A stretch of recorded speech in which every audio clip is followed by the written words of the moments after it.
Alright, I did want to talk about this for a while, so, I'm not gonna waste any more, my own time. So, now, I was initially disappointed with the lack of 4K Blu-ray, but I really started thinking about it, and, well, I actually have some additional thoughts on this. First off, there are people that were defending this by saying, well, the console's $400. If they put the 4K Blu-ray in, it probably would have been more expensive. You know what? Grow up. Grow up. Oh my god, it wouldn't have been an additional $50. No, actually, it would have been an additional $15. Grow up. You know what? That kind of justification sounds like you were trying to say, well, if it was actually $401 instead of $400, I wouldn't buy it. No, grow up. Grow up. Alright?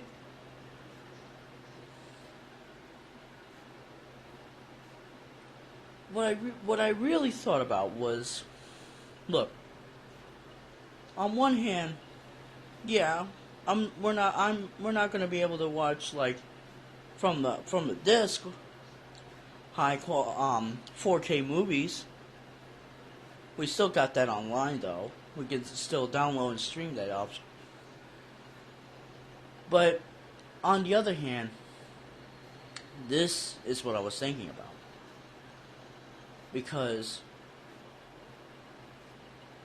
what's the point of allowing a disc format onto this console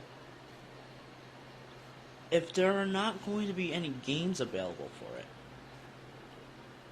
I mean, this is not like music CDs where it's just like you just pop in a music CD and just listen to music and not have the ability to play games. No, I'm talking about these are triple layered 100 gigabyte discs. What is the point of using this format if you're not going to make any games for it? Now, 4K Blu-ray's origins actually go back to 2010 when Panasonic and Sony teamed up together to come up with a new technology called IMLSE, which stands for Integrated Maximum Likelihood Sequence Error Estimation. This was a CPU intensive enhancement to Blu-ray reading, which allowed the laser to read beyond the normal range of a Blu-ray. So going from 50 gigabytes per layer, 25 gigabytes per layer, we were now reading 33.4 gigabytes per layer. The problem with that was it was originally hyped to be able to be achievable in firmware, right? To have this kind of technology. But upon further testing, it showed that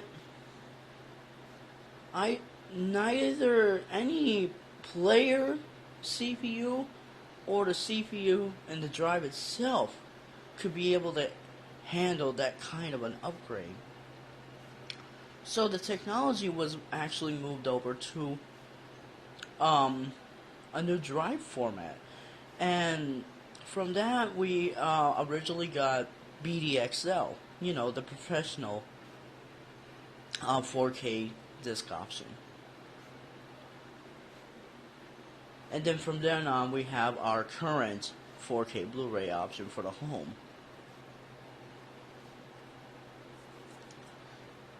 Now, this technology would have been nice to have on the PS4 Pro, but there's also another problem I have with this.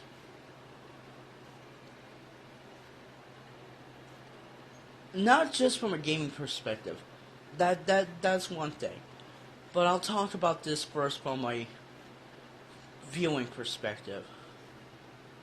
I don't care how better our compression technologies have gotten. you're not going to really get 4 times the quality of 1080p at only twice the size increase. When looking at a 4K movie on a 4K Blu-ray at only 100 gigabytes, you're still going to get compression artifacting and macro blocking and all that.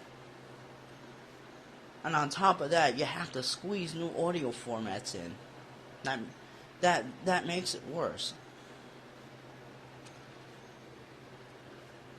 So, essentially, I'm not exactly happy about 4K Blu-ray to begin with, because in my opinion it's too small.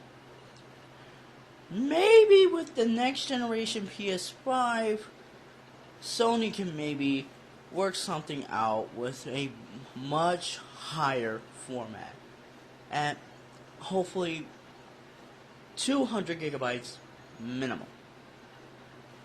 But again, that's just my viewpoint. And of course, well, bigger discs can lead to bigger games and, less need for installing. Because, especially over here in the United States, we still have that internet problem. Guys like me with slow internet. I mean, I've had 3 to 5 megabits per second internet speed since 2009. Because that's all I can afford. But still, no, I'm actually, believe it or not, pretty satisfied with how the PS4 Pro is, despite the lack of 4K Blu-ray and still keeping regular USB 3.0. Oh, I'm sorry, 3.1 Generation 1. Oh well. No, this is still satisfying to me. But once again, to everybody justifying it because of price, shame on you, and grow up. This is Jules1, signing out.